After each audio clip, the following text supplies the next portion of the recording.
تکبیر، نعرہ رسالت، زندہ باد، جواب دے۔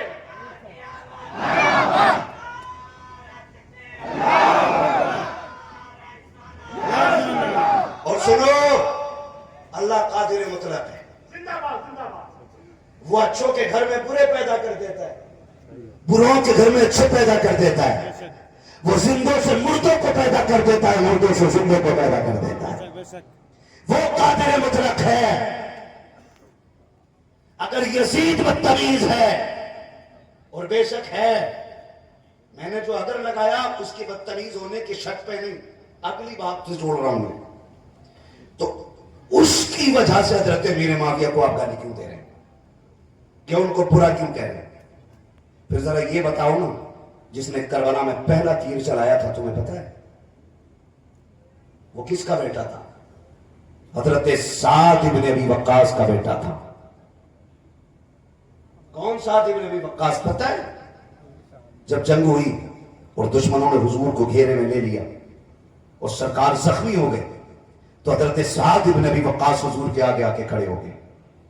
جو تیر آتا تھا اپنے اوپر روکنے کی کوشش کرتے تھے کہ میری جان جائے تو جائے، میرے محبوب پہ آنچ نہیں آنی چاہیے۔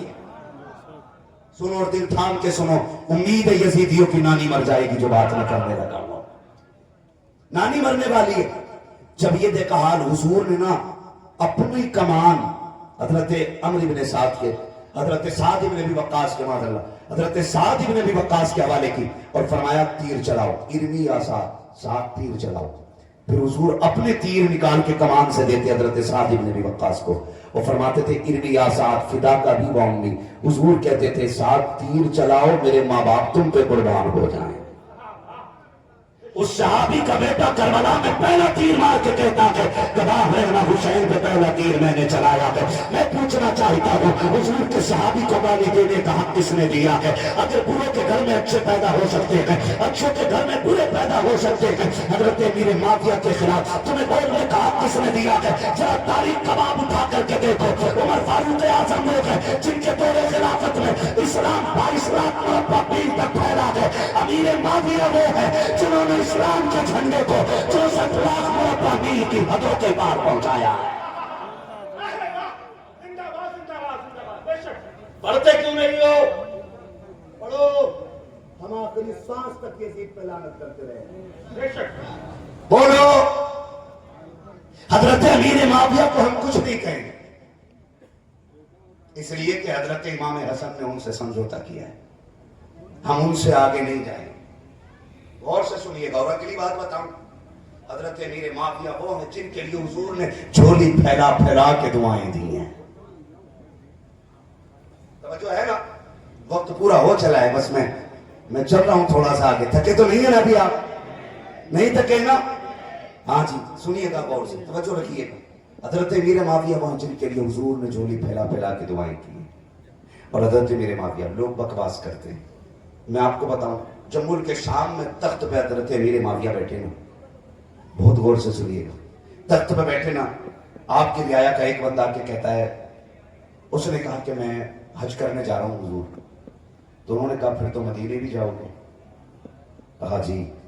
کہا جب مدینے جاؤ گے نا تو ریاض الجنہ بھی جانا۔ کہا حضور وہاں کیا کرنا ہے؟ وہاں میں جاؤں گا 2 رکعت نماز ادا کروں گا۔ کہا نا، نماز تم اپنے لیے پڑھو گے، ایک میرا بھی کام کر دے گا۔ کہا کیا؟ کہا جب ریاض الجنہ جاؤ گے نا تو وہاں پہ ایک حسین و معجبی نوجوان بیٹھا ہوگا، اس کے سامنے 2 زانوں بیٹھنا اور اس سے کہنا کہ وہ میرے لیے دعا کر دے۔ تو اس نے کہا حضور آپ بادشاہ وقت ہے، آپ پاورفل حکمران ہیں، آپ اس نوجوان سے دعائیں کرا رہے ہیں؟ فرمایا چپ ہو جا، تجھے پتا ہے نا وہ نوجوان کون ہے؟ وہ نوجوان کون ہے؟ میں اس سے دعا کیوں کرا رہا ہوں؟ کہا نہیں۔ فرمانے لگے تو نہیں جانتا، میں نے اس نوجوان کو حضور کے سینے پہ کھیلتے ہوئے دیکھا ہے، حضور کے سینے پہ کھیلتے ہوئے دیکھا ہے۔ ادب سے میرا سلام کہنا غلام کے لیے دعا فرما دے۔ کہ حضور نام تو بتا دے، کہنا کہ فرماتے ہیں کہ نام تو بتا دے۔ آپ فرماتے جاؤ، جب جا کے دیکھو گے تو تمہیں جو چہرہ دکھائی دے گا وہ کسی اور کا نہیں بلکہ مصطفیٰ کے جگر کے ٹکڑے فاطمہ زہرا کے لال امام حسین ابن علی کا چہرہ ہوگا، کہا ان سے دعا کرا دینا، کہا کیوں؟ کہا حسین وہ ہے جس سے خدا بھی راضی ہے، مدینے والا مصطفیٰ بھی راضی۔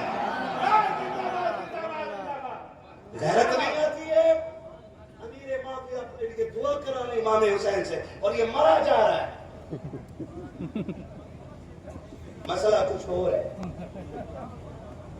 کوئی مسئلہ نہیں بھائی، بس بیٹھے تھے، بس 2 منٹ رہ کے مجھے بات کرنے دے تھوڑی سی۔ خدا آپ کی محنت قبول فرمائے، بڑی محنت آپ نے کی ہے اور بڑی خوبصورت محفل سج گئی ہے۔ سن رہے نا میری بات؟ سن رہے نا میری بات؟ ہاں جی، بہت غور سے میری بات سنیے گا۔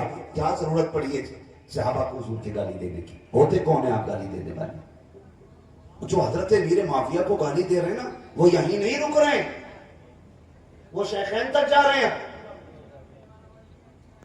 یقین جانو، گارنٹی ہے میری، جاؤ لیب میں لے جانا جہاں بھی چاہو، جو شیخین کو گالی دے گا وہ اپنے باپ کا حلالی بیٹا ہو ہی نہیں سکتا۔ اسے لکھ لو، بلڈ ٹیسٹ کرا لینا، اس کا بھی اس کے ابا کا بھی ڈی این اے ٹیسٹ کراؤ، 100% حرامی ہوگا۔ کلیئر ہے؟ ہاں، غلط نہیں کہہ رہا ہوں۔ مجھے بتائیے ابو بکر کون ہے؟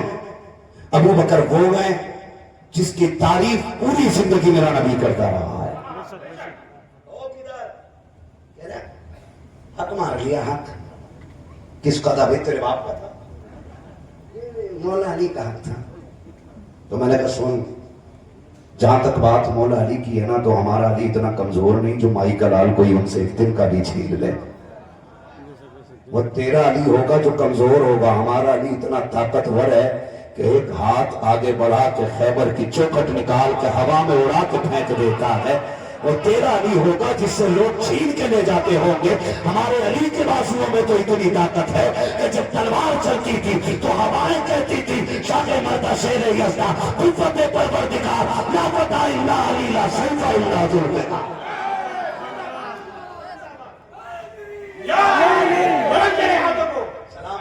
سلامت توجہ ہے نا؟ تو یہ جھگڑے نہ پال، اس نے چھینا، اس نے حق مار لیا۔ خدا کی قسم کھا کے کہتا ہوں، ابو بکر مسلح پہ ہوتے تھے، مقتدیوں میں علی کھڑے ہوا کرتے تھے۔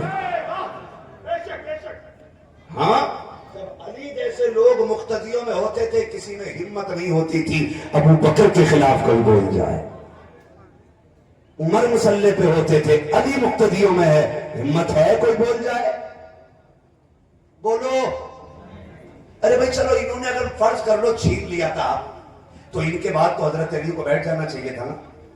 نہیں نا، نہیں، پھر کون بیٹھا؟ حضرت عمر کے بعد کی بات کر رہا ہوں، پھر کون بیٹھا؟ حضرت عثمان غنی۔ پھر بیٹھ جاتے؟ کہا نہیں۔ کیوں نہیں بیٹھے؟ سنیں میں تمہیں بتاؤں، حضرت علی بھی جانتے تھے چوتھا نمبر میرا ہے۔ آپ کہیں گے کیسے؟ سو سنیں، حضور کی بارگاہ میں ایک دیہاتی آیا، ایک عربی شخص، اس نے حضور سے کوئی مسئلہ پوچھا، مسئلہ پوچھ کے جانے لگا، جب باہر دروازے سے نکلا حضرت علی مل گئے، فرمانے لگے کیسے آئے تھے؟ کہا حضور سے مسئلہ پوچھنا تھا۔ کہا پوچھ لیا؟ کہا ہاں۔ کہا پھر جاؤ۔ کہا آپ کیا کرنے جاؤں؟ کہا حضور سے یہ پوچھو اگر میں آؤں اور آپ پھر نہ ملیں تو پھر اپنی بات کس سے کروں؟ اندر آئے تھے، یا رسول اللہ بتائے نا، آج آپ مل گئے، اگر آپ نہ ملیں تو پھر بات کس سے کروں؟ فرمایا میں نہ ہوں تو میرے ابو بکر سے آ کے مل لینا۔ باہر آئے، مل گئی بات؟ کہا کیا کہا حضور نے؟ کہا فرمایا میں نہ ہوں تو پھر ابو بکر سے مل لینا۔ کہا پھر جاؤ۔ کہا آپ کیا کریں؟ کہا پھر اگر ابو بکر نہ ملے تو؟ پھر آئے، حضور اگر ابو بکر نہ ملے تو؟ فرمایا پھر میرے عمر سے مل لینا۔ پھر آئے، کہا بتا دیا حضور نے۔ کہا پھر کس سے ملنا؟ کہا عمر سے۔ کہا پھر جاؤ۔ کہا کیوں؟ کہا اگر عمر نہ ملے تو پھر کس سے ملوں؟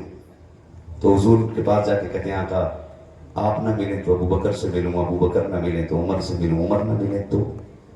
فرمایا میرے عثمان سے مل لینا۔ پھر آئے، کہا مل گیا جواب؟ کہا ہاں۔ کہا کس سے ملنا؟ کہا پھر عثمان سے مل لینا. کہا پھر جاؤ اندر جا کر کے پوچھو. اگر عثمان نہ ملے تو پھر کس سے ملوں؟ اندر جا کے کہتے یا رسول اللہ آپ نہ ملے تو ابو بکر سے ملوں, وہ نہ ملے تو عمر سے ملوں, وہ نہ ملے تو غنی سے ملوں, اگر وہ نہ ملے تو پھر کس سے ملوں؟ آقا مسکرائے فرمایا جا جو تجھے بار بار بھیج رہا ہے, اگر یہ تینوں نہ ملے تو پھر اس سے آ کے مل لینا.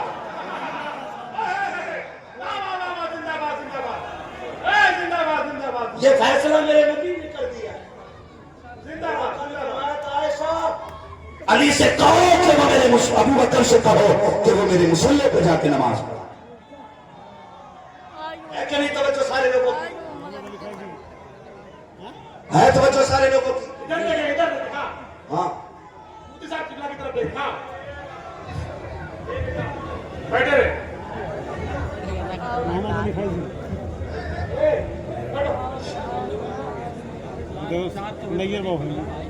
کیا بات ہے. نعرہ تکبیر, نعرہ رسالت, عرس مقدس, مسلک اعلی حضرت علماء اہل سنت حضرت علامہ مفتی حماد رضا صاحب قبلہ, شاعر ہندوستان قاری محمد علی فیضی صاحب قبلہ, نعرہ حیدری.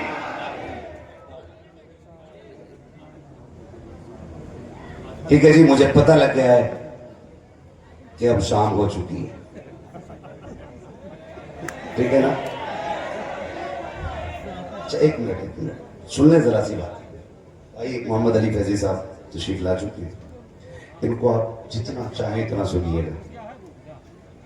ٹھیک ہے, تھوڑا دیر اور بول رہے میری بات سن لیں, 1 گھنٹے سے اوپر بس توجہ کر لیں, میں تھوڑی سی بات پوری کر لوں. خدا سلامت رکھے. ان کمیٹی والوں کو مبارکباد دیجیے گا. ہاتھ اٹھے نا آپ کے, نا ہاتھ اٹھے آپ کے, اتنا 1 گھنٹہ نہیں, ٹائم نہ بڑھائیے, تھوڑی سی میری بات سن لیجیے. سن تو لو یار بھائی, سن لو پلیز سن لو. یقین کریں میں اپنی مرض اور اپنی پریشانی مائک میں نہیں کہنا چاہتا ہوں, مجھے اچھا نہیں لگتا ہے. میرا 1 گھنٹہ حضور کی باتیں کرنے کا, یہ دین کی باتیں کرنے کا, اس میں صرف مجھے وہی باتیں کرنی ہے.